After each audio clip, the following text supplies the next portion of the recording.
जिन घरों में पति पत्नी में झगड़ा होता हो, आपस में प्रेम ना हो, कलह हो रही हो, उन्हें क्या करना चाहिए? कल से श्रावण प्रारंभ हो रहा है, कल से करके देखिए, और आपको यदि 10-11 दिन में ही उसका रिजल्ट ना मिले तो कहिए क्या करना है।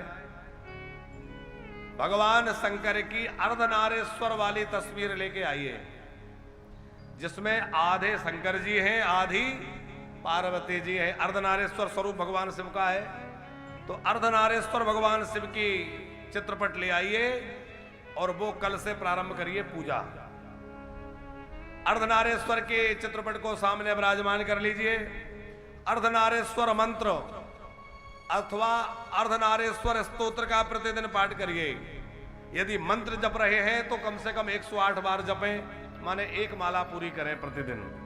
और स्तोत्र का पाठ कर रहे हैं, आपको गूगल पे अर्धनारेश्वर स्तोत्र भी मिल जाएगा और अर्धनारेश्वर मंत्र भी मिल जाएगा, या कहीं पुस्तक ले लें तो भी आसानी से मिल जाएगी। अर्धनारेश्वर स्तोत्र का पाठ करें तो 11 पाठ प्रतिदिन श्रावण में करिए, और अर्धनारेश्वर मंत्र का जप करना है तो 108 बार मंत्र जपिए, माने एक माला प्रतिदिन करिए। शिव जी का पूजन धूप दीप नैवेद्य से करिए, हो सके तो रुद्राभिषेक प्रतिदिन करिए। पति पत्नी में परस्पर प्रेम स्थापित हो, इसके लिए अर्धनारेश्वर की पूजा करी जाती है। इससे पति पत्नी में खूब प्रेम उत्पन्न होता है और परस्पर खूब प्रीति से रहते हैं। और जब तक दाम्पत्य में प्रेम ना हो तो घर कलह का वातावरण हो, तो ध्यान रखना, जहां कलह होगी वहां लक्ष्मी नहीं रहती। लक्ष्मी जी का स्वभाव है कि वो वहीं रहेंगी जहां शांति होगी, जहां प्रसन्नता होगी, जहां हर समय व्यक्ति मुंह चढ़ाए बैठा है, जहां कलह बनी हुई है, जहां हर समय जो है कहा सुनी हो रही है, खींचतान हो रही है, चाहे वो पति पत्नी में हो, चाहे पिता पुत्र में हो, चाहे भाई भाई की हो, घर में कोई भी अशांति की बात हो रही है तो क्या होगा? घर में लक्ष्मी नहीं रहेगी। अब तमाम लोग प्रश्न करते हैं, अभी हम लोग जो प्रश्नोत्तरी कर रहे हैं उसमें भी एक प्रश्न बहुत कॉमन प्रश्न है, सबका बहुत ज्यादा आ रहा है। हमने कहा कथा में ही कह देंगे कि घर में पैसा आता तो खूब है, रुकता नहीं है।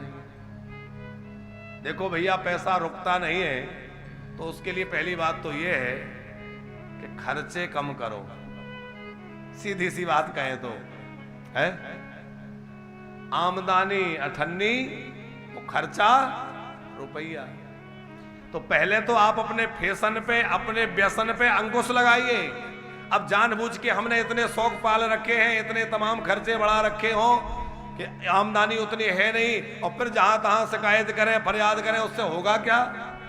या आमदनी को बढ़ाने के लिए और अधिक परिश्रम करिए।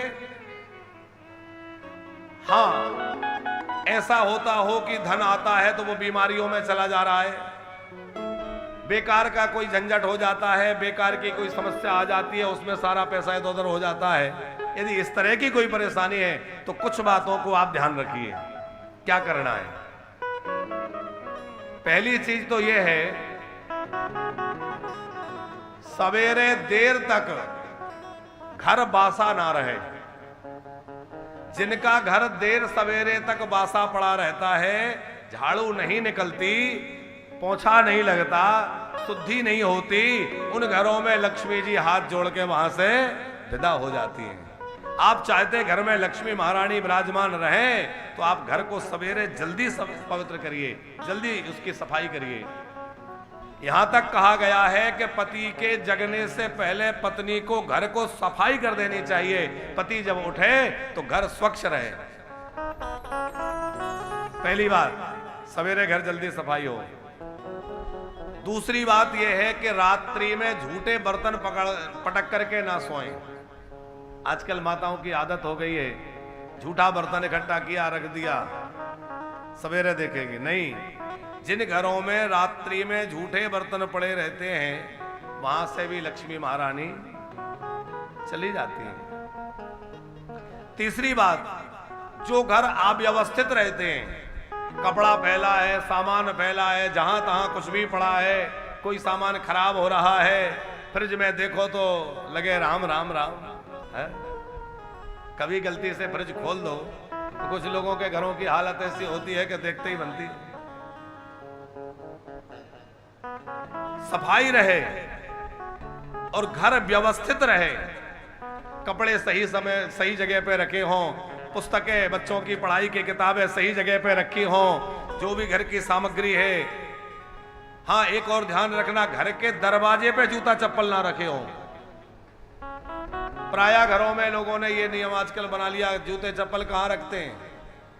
घर के मुख्य द्वार पर। और जिस घर में मुख्य द्वार पर जूते चप्पल रखे जाते हो, बताओ वहां देवता कैसे प्रवेश करेंगे? अब आप कहेंगे वो तो अंतर्यामी है, कहीं से भी प्रकट हो जाएं। वो बात बिल्कुल आपकी ठीक है, कोई ऐसा थोड़ी कि देवता हम जैसे हैं कि वो दरवाजे से ही निकलेंगे। लेकिन द्वार जो होता है बड़ा मंगल होना चाहिए।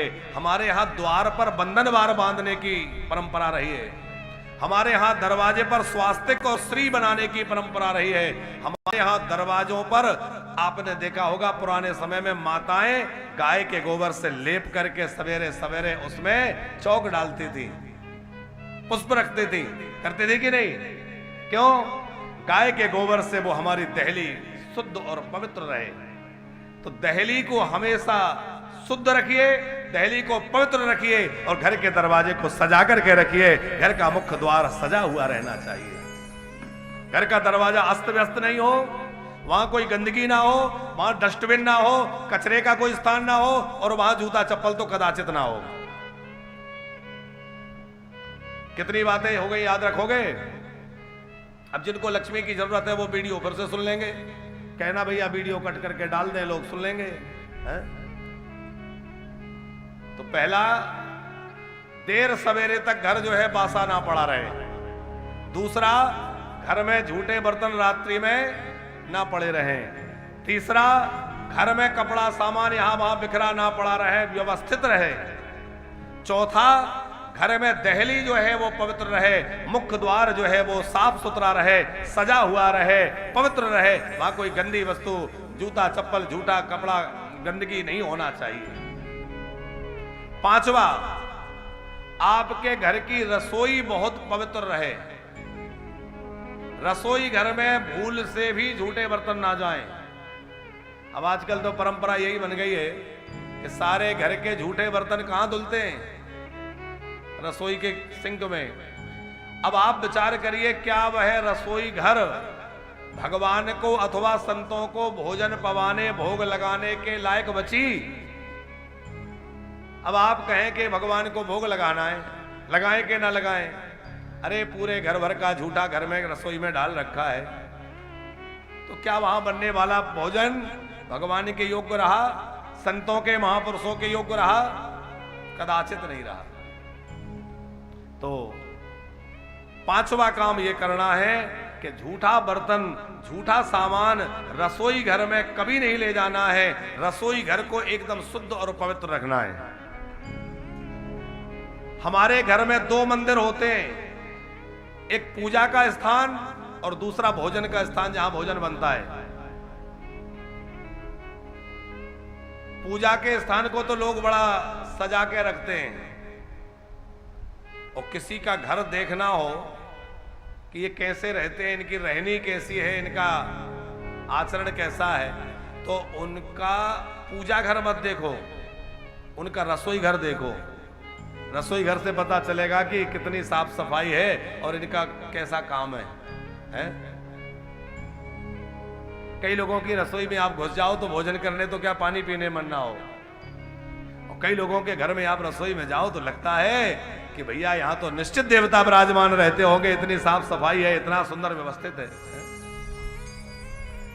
कभी भी रसोई में भोजन बनाते समय अथवा बाद में भी कुछ भी खाना पीना नहीं चाहिए।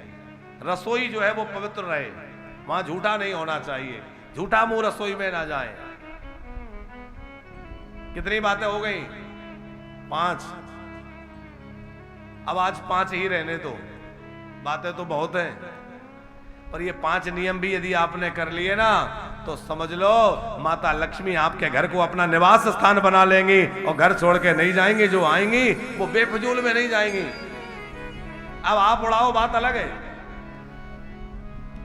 आप फैशन बना लो, रोज नया नया कपड़ा चाहिए, नया नया जूता चाहिए, नया नया गाड़ी चाहिए भैया, तो फिर तो बात अलग है। बाकी लक्ष्मी की कृपा सहज होगी